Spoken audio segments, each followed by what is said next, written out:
காந்தி கிராமிய பல்கலைக்கழக வேளாண் துறை மாணவிகள் பூஞ்சை கொல்லி மூலம் விதை நேர்த்தி செய்வது குறித்து செயல் விளக்கம் செய்து காட்டினார்கள்.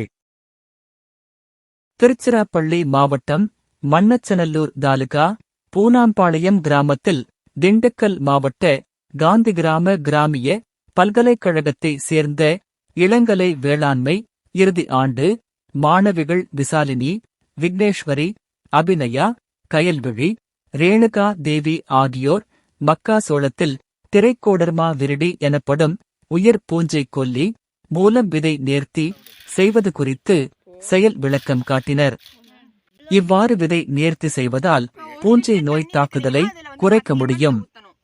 திரவ வகை திரைக்கோடர்மா விரிடியை 1 லிட்டருக்கு 10 மில்லி என்ற அளவில் விதையுடன் கலந்து விதை நேர்த்தி செய்து பயன்பெறலாம்.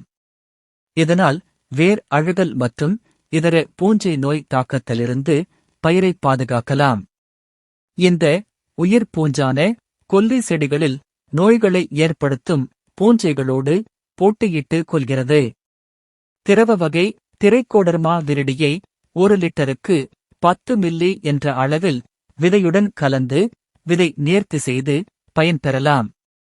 இதனால் வேர் அழுகல் மற்றும் இதர பூஞ்சை நோய் தாக்கத்திலிருந்து பயிரை பாதுகாக்கலாம்.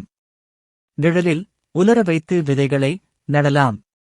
இதை விதை நேர்த்தி மட்டும் இல்லாமல் தெளிப்பானை பயன்படுத்தி செடிகளில் அளவில் தெளிக்கலாம். இதன் மூலம் இலைகளை தாக்கும் பூஞ்சை நோய்களை குறைக்கலாம்.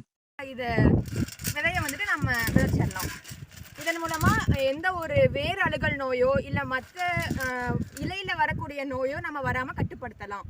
ஏன்னா ட்ரைகோடர்மா அப்படிங்கிறது ஒரு பூஞ்சை, அந்த இது மற்ற நோய் தாக்குற பூஞ்சைகளை வளர விடாம இது அதை கட்டுப்படுத்திடும்.